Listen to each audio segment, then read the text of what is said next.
Hi, this is Misha. And this is Jake. And this is episode 4 of Discussion at the Range. And today we had a selection of IWI Galil Ace pistols and rifles and all 3 calibers to try out. We didn't figure we'd have all of these again, so we figured we'd shoot them all back to back and then discuss our feelings on them. We have a 308 carbine. We have a 5.56 NATO carbine. We have a 5.56 NATO pistol with factory installed folding rubber arm brace. And we have the same here. This is in 7.62-39 pistol, again with the factory folding brace. We do not have the 7.62-39 carbine anymore, but we do have an older video on that, so we do have some experience shooting that one. The only one we have not owned and shot is the 308 pistol, because why? You know, 8.5 inch barrel 308. You might as well just have 7.62-39 in my opinion. Might as well. All right, so that's my intro. What do you think?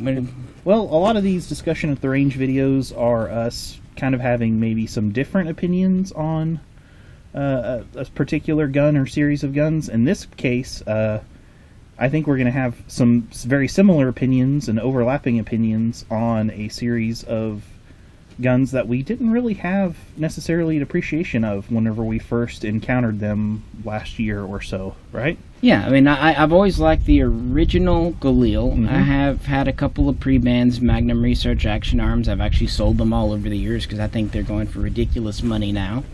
I have a really good build that Hibley Firearms, Jeff, did. And that's kind of replaced my pre-bands. And I've got the LM5, which was, even though it's an import, significantly cheaper. But a lot of people go gaga over the Galil, and I've always liked it without being in love with it. Right. So yeah, When the Ace came out, it was just a thing. I've never owned a Galil. The 223 AK in my collection that dominates my collection right now is the Polish Barrel, or the Archer, and that, to me, has given me basically no reason to go back to the old Galil rifles. So what turned a corner on this, I think, is we got a hold of you got a hold of the pistol back It would have been November of 15. That was one of the Gen 1s that ended up being recalled. And we have a interrupted video. We did the table talk on it, but before we could do the range shoot, they did a recall. So we never got to shoot that one. Then we got a hold of the Carbine sometime later. That was the spring or early summer of 16, yeah. So a little over a year and a half ago, call it, yeah. I've always really liked the way the Ace series looks. I think they look really cool. I can't say that. I was really looking forward to shooting the 7.62x39 carbine when it came in. Me too. And we both found it to be very punchy. The recoil, we actually had an AKM out at the same time. We had my SAR-1, yeah. An old SAR-1. With an old worn out, it has 8,000 rounds to it and still on its original recoil spring, so lightweight stamped receiver. No muzzle brake. No muzzle brake. And we shot that side by side with that 7.62x39. Same ammo. Ace carbine, same ammo, and we both found it to be very punchy and unpleasant. And it actually put me off the line altogether until the Ace 308 came in. And when the Ace 308 came in, we took it out to the range. I thought, well, 7.62x39, that kind of sucked. 308's going to suck more. But I actually found the Ace 308 to be much more shootable. Very controllable, very manageable recoil impulse on it. Having the muzzle brake on it and the recoil pad helps a lot. Yeah, it does. But it just doesn't have that kind of jarring punch like the 7.62x39 did. And we got that in, I think it was May or June of last summer, because it was a few months after the X39 carbine. And it was in your shop all of that day, basically, and then it went home with me. I actually already had done the paperwork on him that day. He just didn't know it. I knew he was going to probably, because he'd been talking about it. Yeah, I wanted a 308 Ace even before I shot the 7.62x39, so it was kind of heartbreaking to shoot the 7.62x39, and that put me off of buying this until I actually shot it.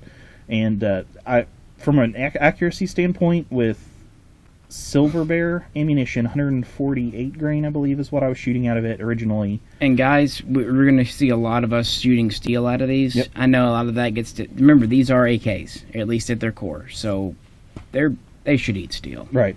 No issues with that Silver Bear. I was getting about 1.5 groups consistently. My practical accuracy standard is shooting clay targets at 100 yards, and I was able to do that with every pull of the trigger. So really good accuracy with that. I switched up to 145 grain Wolf today. The groups opened up to more like 2 inches, but it was a consistent 2 inches.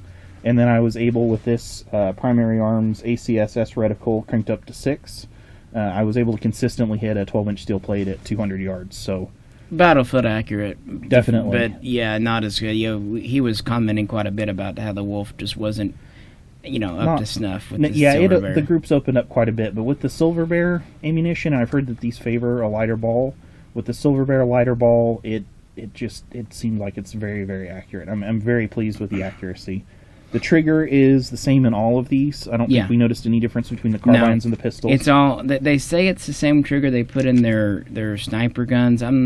I guess it's a machined double hook trigger, very AK pattern. It has kind of really the shape is pretty reminiscent of a Tapco, but whereas a Tapco is a cast trigger, this is a true forged machined one. So it's not a match trigger, but it is a very nice battlefield military trigger, and since it is machined, you could potentially work it over, or it'll wear in itself and probably be even nicer after a few more rounds. I've been really pleased with this as fulfilling that kind of 308 battle rifle type role. If you can't tell, this is Jay's personal gun, and he's had it since he got it off of me 6 months ago, give or take. And how many rounds have you put there? About 1,200 rounds. No failures, no hitches whatsoever. This uses I think this is LR25. SR25. SR25? Yeah. The SR25 They're the mag style pulls. mags. Yeah. These are just Magpul magazines, so very easy to find, and I think I bought them on sale for about $18 a piece. So yeah, they're very not expensive. much. 25 rounds, and I believe it comes with a 20. So.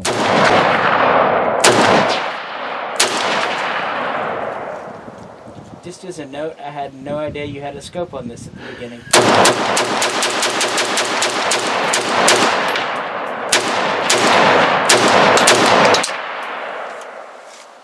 was like, what is touching my face? Oh!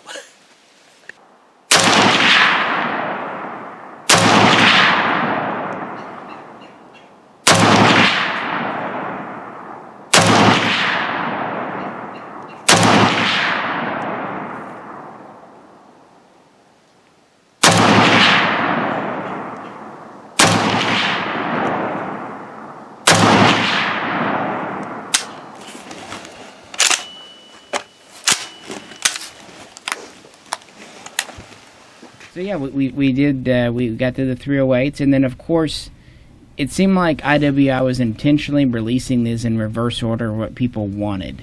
They did the X39, and then the 308 pistol, then the 308 rifle, then finally the 5.56 pistol, which we brought out today. Jay picked one of those up here about a month ago.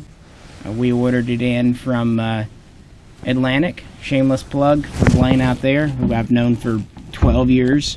And so he's been shooting his 5.56, and like a lot of people, the 5.56 guns were always kind of what interested me because of my my pre-bands and my other experiences and kit builds and stuff, and just kind of commonality with it. So I know we shot it at your place, and we did that one video just kind of introducing it.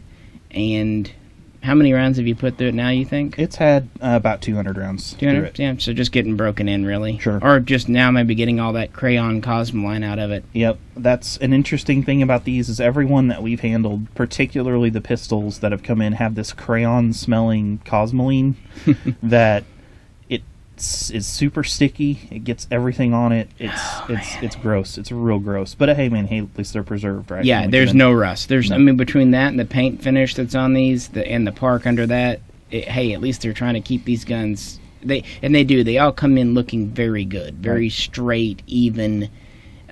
So yeah, Jay's pistol originally came with a flash hider, like all of them. He decided to put a muzzle brake on it. What's the brand of that? This is a VG6 Gamma muzzle brake, and it's supposed to be a combo device, which is muzzle brake and flash hider. By the way, guys, whenever I ask him a name, it's not for the camera. I'm an idiot when it comes to this modern tactical stuff. I'm a history military guy, so I really don't know that stuff well. I typically look at some reviews, buy something that looks right, try it out, and then immediately forget what it's called and everything about it as well. So that's what this is. I believe it's VG6 Gamma. This is supposedly a combo brake. It works really well for reducing felt recoil. I would say this was real close to the CZ805 Bren pistols. They're very, very smooth Close, shooting, already yeah. close, but a little bit punchier, and I think that has to do with the bolt movement. Yeah, you have the Bren does have a large. Yeah, I guess it's Well, still once- a I think little once you- Larger. Once you combine Yeah. the gas piston, Mm-hmm. then you have a little bit of mass moving back and forth, so it's a little bit jumpy. Not bad though at all. Still very smooth for a pistol. I think the 805 is a little better balanced, is what I mean. Like it's more of an inline, like an AR, where this is, of course, is an AK, where it's more on the top. It's moving. I would agree with that. So I put a brake on there to kind of tamper down that last little bit of recoil, but honestly, it was like getting hit with a warm, wet pillow in the face every time that we shot it. So I ended up doubling up on my hearing protection and all that stuff. So I ended up walking behind the car.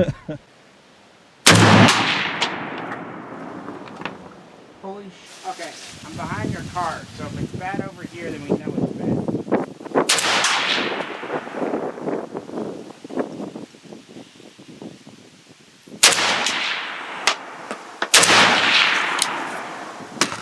it doesn't seem loud to me. It's just smacking my sinuses.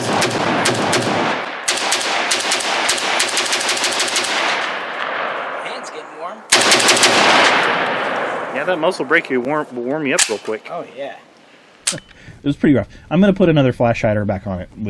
Will be probably what I'll end up Yeah, because doing. it wasn't unpleasant. And how did that work as a flash hider? You said it was a combo device. It's still a lot of flash. So it didn't still a lot of even flash. really do a lot on the flash. No, there's not. I mean, you're limited on what you can do with a short-barreled rifle caliber anyway. Yeah, that's, again, 8.5 inches. So, But yeah, I'll definitely be putting something to mitigate the blast of the muzzle on this for now. But I did like the device, though. I would put it on a rifle in a heartbeat.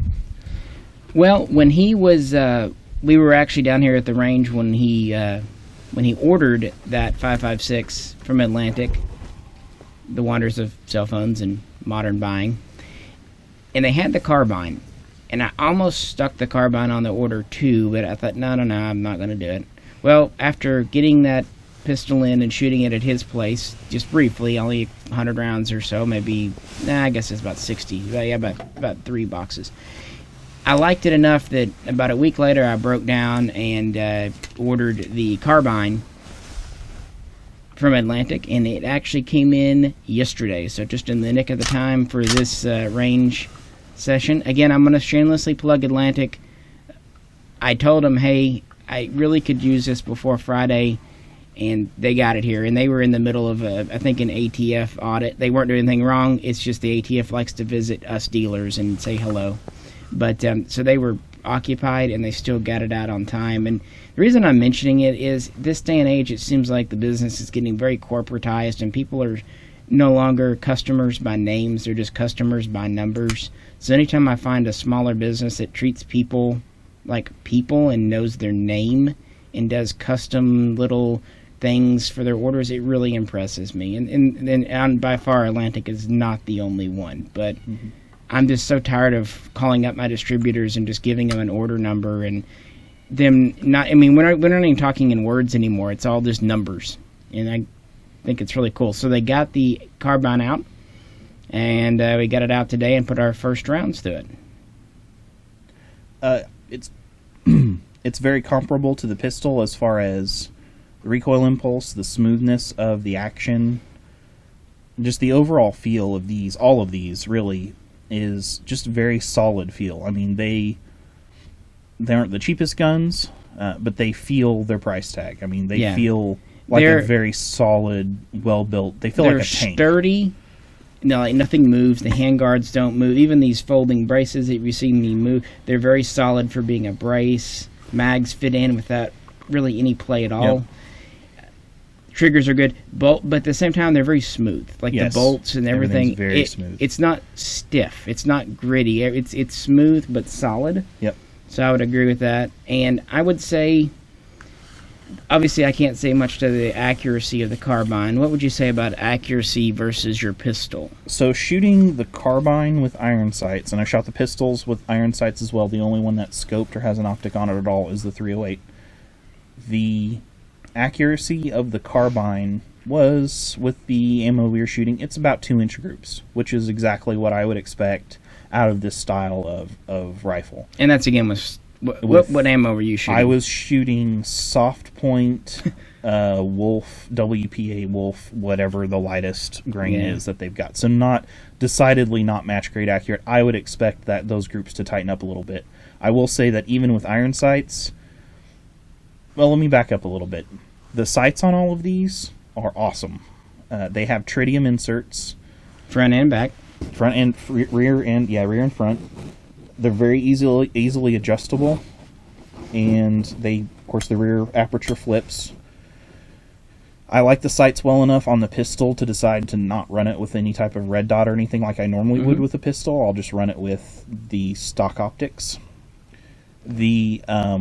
I actually kind of hated to cover up the iron sights on the 308 because I like the optics so much. And keep in mind, they don't fold and they are not removable. The rear looks like you could The rear is removable. with a tool, Yes. but it's not folding and quick remove. Right. The front, again, you can unscrew the post, but the ears are there to stay unless you machine them off. They do sit a little low, so if you look, the rail does come up, so yeah, you can get around it. And that's another thing to mention too, is with a standard height optics mount for an AR, not only will you clear the sights, rear, front, and rear, but the nice thing about it is the rifles come with a cheek piece, so you can get a very nice cheek weld when you're aiming down the sights on a standard height optics mount for and an AR. it comes on and off very easily, but it still fits quite, because it has 4 points of contact. It just snaps on and off. And another cool thing about it is you can mount it there's a rear or forward position on it and a rear position on it that you can lock that into. So you can get it positioned exactly where you want it. So, that said... About these sights, I was just going to add, too, it's kind of a funny story. These sights began on the Mini Uzi. The sights are straight off the Mini Uzi. And how they ended up on the Ace, they were copied over to the Micro Galil. Because why not? You know, they were originally made for a submachine gun, and the Micro Galil was a subgun just in 5.56. And the Ace itself is more a Micro Galil. It's really just a Micro Galil, which is modern stuff like rails. But it's more a Micro Galil than it is, say, a Galil AR. So that's how these sights, and that's why they're not overly complicated, but they are adjustable, and these each gun comes with a sight tool. So, and adjusting the front sight, you can pretty much do by hand. I mean, you can hold down the the D10 and just rotate, so it screws up and down. And the front sight post is a 2-piece front sight post, so you can adjust it while also keeping the tritium lined up. Yeah, it's kind of like a little ring that you can keep. Or I guess if you didn't want it, you could rotate it out of the way. Sure. And same with the rear. If you don't want the tritium, only one of these two peeps has tritium. So if you don't want it, just flip it to the other peep. Yep, and it's the closer range aperture that has the tritium in it, so which would make sense. Yeah, I don't think there's a lot on long range nighttime. I bet I would do good just as well as anyone at long range nighttime sniping. But yeah, that's also where things like this this cutout in the bolt comes from, this lightning cut, and this FNC style dust cover, and this left side charger. These were all features that appeared on the late Micro Galils. Sorry guys, it's me. I love history. Can't help it. So the sights are good sights. Shooting the 223 carbine at 200 yards at the 12-inch steel plate, I had no issues hitting it.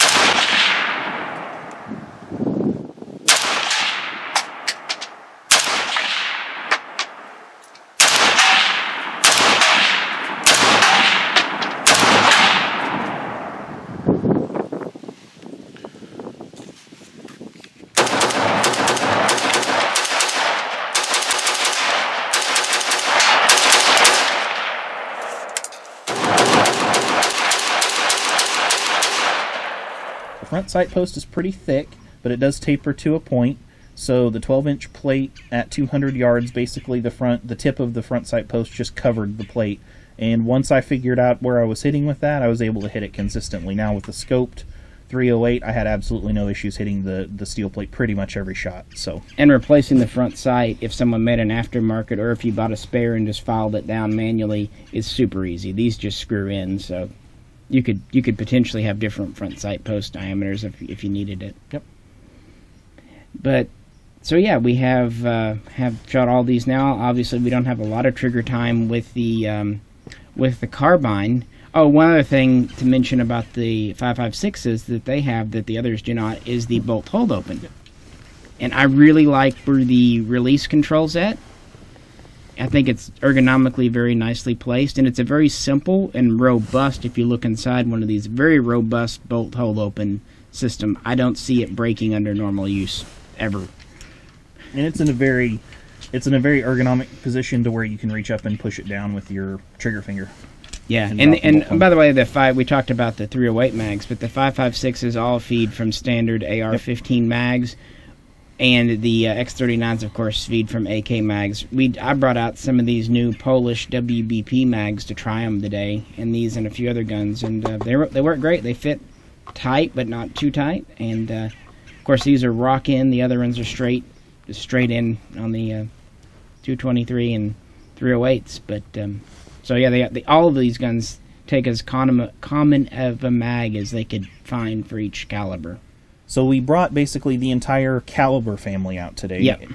In a range of pistols to carbine.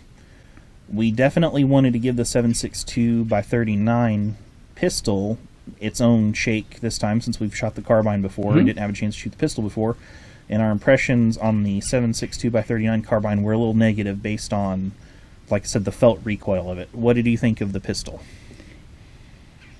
You know, we talked about it when we were on the way down, and we were saying, well, maybe that carbine was overgassed. That was our assumption with that. Because if you look at YouTube, very few people are talking about its recoil. But the thing is, if you watched our channel at all, you know we shoot quite a bit of 7.62 39 out of quite a few different guns. Mostly AKs, of course, because that's what is.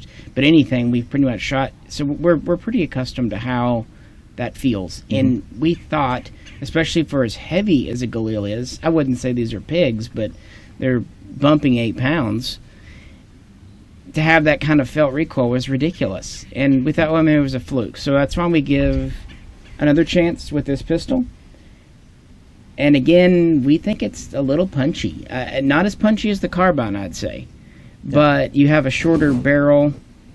We'll get into reasons why in maybe a minute here, but still, it compared to say like a Yugo M92 PV or a mini Draco or even a full-size Draco, it just seems like these are punchier and they're even heavier. And usually, the heavier the gun, the less felt recoil. Yeah. So even shooting it, because we shot these back to back to back, even shooting the X39 pistol back to back with the 308 NATO or the 7.62 NATO, it seemed like the 308 actually had less felt recoil. It was definitely easier to keep on target than and, you know, the 7.62 we kind of was. had the excuse with the carbine, the X39 carbine, that it didn't have a muzzle brake and it had just a simple plastic butt pad. Well, this does not have a muzzle brake like the 308, but this brace is effectively a rubber butt pad.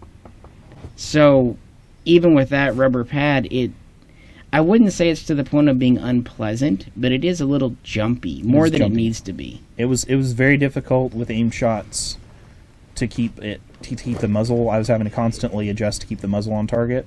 And again, I don't have that issue with either the 223 or the 308. So we're starting to think maybe that's endemic to the 7.62 by 39 platform on these Aces.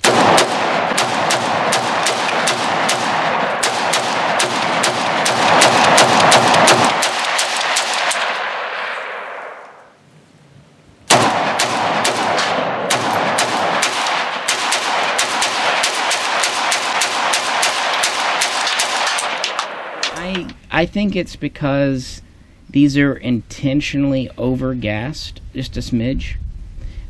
Whereas with the 308 and the 223 guns, IWI has a pretty good expectation that people will be using brass case ammo, which is a little hotter. they know, they're intelligent enough that most people who buy these are going to be shooting steel case, because that's 95% of what's out there in X39. And even with the steel, you have Golden Tiger and Silver Bear, sure, but there's Tula, which used to be carried at Walmart, so it's very common, and there's Wolf, which is still at a lot of sporting goods stores, and both Tula and Wolf are known to be a little light-loaded on occasion.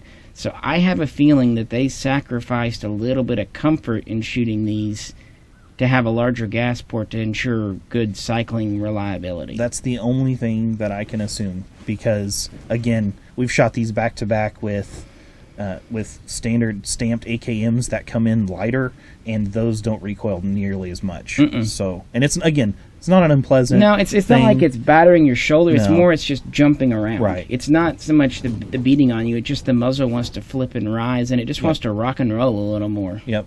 And so, if you have one of these and you love it, the 7.62x39, that's awesome. I mean, we're not here to say, somebody shouldn't like these. But having shot the entire family now, the X39 is my least favorite to shoot. And it's the only one at this point I don't have in the collection, because I've added the 223 pistol in addition to the 308. Wait, you don't have an X? I already did the paperwork on this before we showed up today, just like that. I figured you were going to want this. So. This is all getting cut. No, this needs to be in there. Don't let him cut it, guys. So yeah, I would agree. The X39 pistol or carbine is my least favorite as well. So what's your favorite? The 308 for me, I love shooting the 223, but the 308 to me fills that SCAR 17 hole in my collection. Basically, it's not a SCAR. I don't think it's quite as smooth as a SCAR. Again, it's $1,000 less than a SCAR.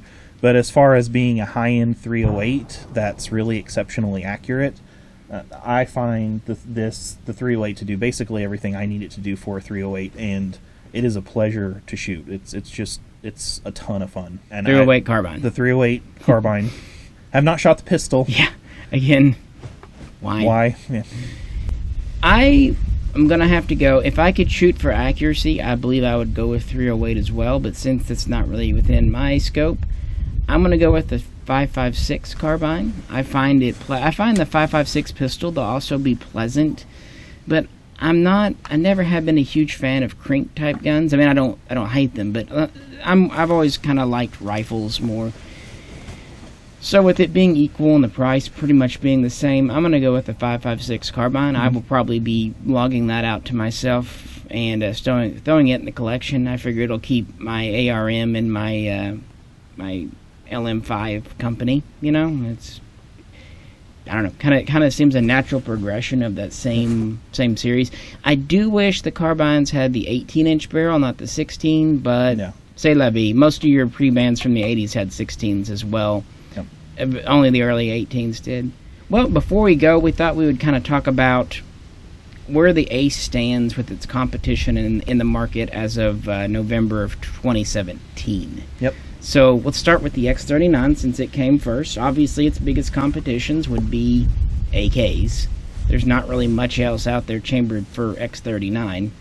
And I would argue this is about the most modern tactical gun in this caliber that's actually serious and available. I mean, there's probably a couple of Kel-Tec offerings and other things that are small production batches and just strictly civilian, but this is built by a military contractor that expects these to be road hard and put up wet. Yeah, I think the only thing you could probably compare this to would be a custom shop, a custom shop AK build. Because like a Krebs or a Definitive something Arms. like that. Yep. Because this has, you already have an integrated rail system. You have awesome sights. It's really, it has the ambi safety. Got these side rails. The side rails in the front. Sorry guys, my fingers are a little cold. But yeah, these have rails here and they come with the covers. These handguards might look a little fat. They're really not as fat. I don't have big hands and they're comfortable to me. And if you pull your rails off, they slim up real fast. And I added a stubby foregrip to the 308, and I use that basically just as a hand stop with the kind of C-clamp grip, and it works really well. Very comfortable. I would say there's one other gun on the market. This, as a carbine, has a folding stock. It has a milled receiver. It has a chrome-lined hammer-forged barrel. It has a thumb safety. And there's one other gun on the market that's pretty much similar, and that would be the Arsenal SAM-7 SF. Mm-hmm. And it's a little bit cheaper, but not by much. We're talking 100, maybe 200 difference at most between those two guns. Yep. So the Galil comes in a little bit more expensive, but not enough. I'm sure you would spend that on just putting rails on the front. So I would say if you want a tactical 7.6239, those are your only two options outside of, like, as you said, custom guns. Yep. So what about the 223? The 223? Yep. I would say it stands in a much bigger market because there's so many. Our market is so flooded with 223s right now. Yep. It since it is based on the AK, I would say it most favorably, can be easily compared with the Archer, which is no longer coming in, so it's kind of going away. Same for a lot of the Segas. There are Vepers in 223 available, but they're unconverted. They never got around to doing the FM series in 223. Mm-hmm. So, and of course, you just have things like the Bren, the CZ805 Bren. There's still the FN Scar 16, which is, again, quite a bit more expensive. So I'd say in that market, it really does get down to more personal taste. Mm-hmm. And while they're not exorbitantly expensive in that market, they're not cheap either. They're pretty middle of the road for a non-AR-15. I think for the 223, it's probably, I think this most reminds me of two different guns. As far as the overall feel, the trigger, the recoil impulse. The Bren is one, the 805 Bren, very similar in recoil impulse to the Bren. Don't think the trigger is quite as good as the Bren. No, I would balance agree. as well. And the SIG 551 or 551A1. Oh, yeah. I forgot about that, and it's literally sitting behind me. Yep. It's very similar. I think the trigger feels very similar. It's a little bit heavier, but feels very similar, and the recoil impulse is very similar. I think accuracy-wise, they're also very similar. So to me, that kind of, I think that's the closer analog for the 223 version of the Galil Ace. Unfortunately, the 551 and the 556 are also out of production. Yep. So it kind of falls in. I would say for the Archer, if we're kind of talking about, it falls in there too, Yep. because I'd say the Archer is maybe a little more accurate, wouldn't you? I probably about the same, honestly. Mm-hmm. I know it doesn't have a milled receiver, so it's got the, and some people really love milled, but... Well, it has the 18-inch barrel versus the 16. True. But it uses a standard AK trigger. Yeah. Usually I think they came with Tapcos, but... The sights are a little... The optics rail is higher, which means your optics are going to sit higher. the iron sights aren't near as good on the Archer. Nope. And a lot harder to see because they're channeled through... If you have the rail system on it, they're channeled through a rail system, so you kind of have some light obscurity there. And then you also don't have the cheek riser. So there are some definite advantages. I would say the biggest advantage to the Galil, it takes standard mags. The Archer takes... They were saying they were going to do an AR-15 magwell adapter for the Archer, but it never came to fruition. Thanks again, Radom USA. Right. So this is not for a foreign design gun with with the AK reliability and the common caliber of 223, this is a pretty good alternative to some of the guns out there. So what do you think about the 308, which I think is probably the most interesting comparison of all the different calibers? Well, that's a good question. The 308 is almost in a class of its own in a way, because there's not many 308s of a non-AR design in this type of configuration. So in this modern class, tactical. this very modern, Because if you think about it, guys, like the PTR 91, it's based on the G3, which is back in the 50s. The Springfield M1A is based in a design back in the 50s. Really, the Garand from the 30s. So they're pretty old. So I have one of the roller delayed blowback 308s. It's nowhere near as accurate as this rifle is here. I've shot AR 308s, and I find the recoil impulse to be pretty punchy on them. I'm sure there are things that you can do to mitigate that. Yeah. This is head and shoulders above the ARs that I've shot. From a recoil standpoint, it's probably about the same as a PTR or another roller delayed G3. Probably very similar, but again, you don't have the mechanical accuracy in those that you do in this. Plus, these are easier to mount optics on because you've got an integrated rail right here. That's true. I know you might think having a rail and a dust cover that comes up, but this seems to be a very stable. It's very solid. Yeah, surprisingly so.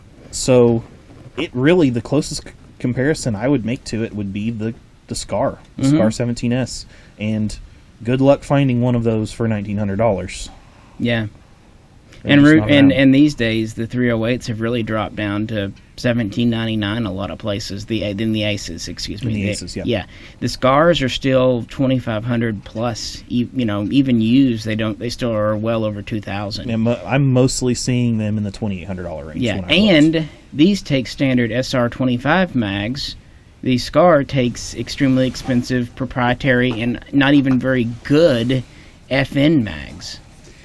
I would say the Scar has weight. It's a little bit lighter going for it, and yet both have about the same recoil. The Scar might have a little bit lighter of a recoil impulse. I think it does. I think a little bit. I think the Scar is still the smoothest 308 I've shot. Well, I would say the bolt is smooth, but the trigger on the factory trigger on the Scar compared to the Galil beats its pants off. The Ace has a better factory trigger than the Scar. What's an aftermarket Scar trigger cost? Like $300, $400, something like that? At least $300.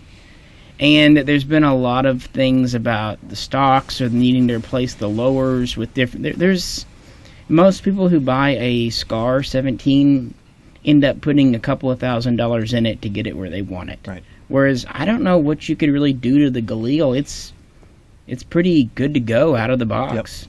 Yep, I agree. Either you love it or you don't how it's configured, but there's not a lot you would or can change on it. Right. It is what it is. Oh, one thing to say, and this is the same kind of thing with a Scar. These have a reciprocating charging handle. Yep.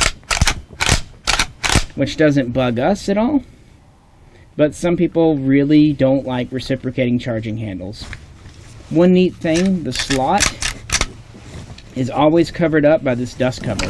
So there's not really a chance of ingress of debris. And the side's completely sealed up too. Yep. So yeah, we just thought we'd have fun getting these out. Try to bring a different review now that all the versions of the Ace are finally here. Yay. Only took 2 years. A long wait. Yeah, it was. But reliability is pretty much 100% with all of them. Yeah, as we said, in the 223, with AR prices as cheap as they are, I can't really say this brings much to the table that an AR wouldn't. Right. So if you just want a 223, get an AR. Right. If you want something different and cool, and I think imports are just inherently cool, this isn't priced bad. I mean, I think right now you can get the 223 carbine for about $1,600 and the pistol for about $1,500. Yeah. Brand new. And that's with a brace. And a lot of people will scoff that price, and that's not a cheap amount of money. But no. for as well built as they are, and as fun as they are to shoot, if you can get into that entry price, I think they're totally worth it. Just pick the caliber you want to roll with, and I don't think you can go wrong. No, and the X39s are even a little cheaper than that, and I would say. Well, compare this to, say, a Krebs. I mean, you can't get into a Krebs new for under $2,000. Right. So compared to custom guns, it's a fantastic deal. Yep. As I already said, it's not much more than an Arsenal. I think it's a great option in the the 7.6239, just because there aren't that many non-standard AKs. Even though we said it's our least favorite, that doesn't mean we don't like it. It's just, if you want that caliber for whatever reason. Oh, and I would say, since I'm holding the pistol, out of an 8.5-inch barrel, 7.6239 performs pretty dang well because it hits its terminal velocity earlier than a lot of other cartridges. So it works well. So if you're wanting a shorty, it really is a good option compared to other 8.5-inch barrel guns, because any of them are going to have a lot of muzzle flash and recoil with that short. Yep. And yeah, as I said, the 308, again, it's kind of in a class of its own, and all 308s are expensive.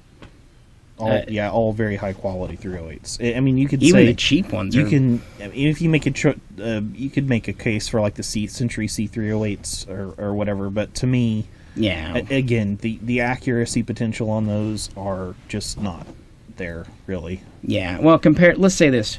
308's built from all new parts. Because like a C308 Yep. is built from a lot of surplus parts Yep. and, that. But all new manufactured guns, and even AR-10s, which are starting to kind of become everywhere, they're still quite a bit more than the 223 variants. Yep. So, it's not really priced any higher, and it's actually quite a bit cheaper than, say, like a Fulton Arms M14. Right. And it's definitely a more modern design. And there's not a lot of standardization in 308s. So getting an Ace with its own unique parts, I mean, it is an AK still at its heart, but... Yeah, and it takes a lot of common, like the trigger group components are AK, so... Yeah, there you go. What else are you going to... I see people talking about replacement parts and worrying about them, especially now with the MOLOT sanction, worrying about where they're going to get replacement parts for their Veprs and AKs and stuff. What breaks? I mean, aside from springs needing to be replaced as it is on anything, there's just... And I think since IWI is a well-established company, they'll be around to support it, knock on wood, for a long time. I think they will. And they are exporting these to other countries. So they have military contracts. They're still being made in other countries, so parts I think will be out there. And I've dealt with IWI's customer support. They were fantastic. We had... one of the 9mm conversion kits come in for the Tavor. The barrel wrench had been lost in shipping. The box got a hole and fell out. And I offered to pay for it, and they said no. And they not only sent me a replacement, they even drop shipped it to the customer. Nice. So, my one experience with their customer service has been good. So I think if you have an issue, they'll take care of you, based on my limited experience. This is one of our longer, discussions at the range, but we had a lot of guns to talk about today. Usually we just compare two. Yeah, we've got 4 here today, so... Yeah, so, if you have any questions or want to share your own Ace comments or pictures or stories, that'd be awesome. And if you like the video, please click like. Yeah, if you want to see more type of this content, please subscribe. We've got a lot of videos coming out every week. And we're happy to take suggestions. If you'd like to see something and we can do it, we'll try to get it in the schedule. We usually run a month or two behind just because we're busy, but we'll do it. But as always, we really appreciate you tuning in. And by the way, it is legal to put these against your shoulder again. Ah, this is a nice trigger. That's really good. I have no complaints with it. This is Misha. And this is Jay. We'll catch you next time. See ya.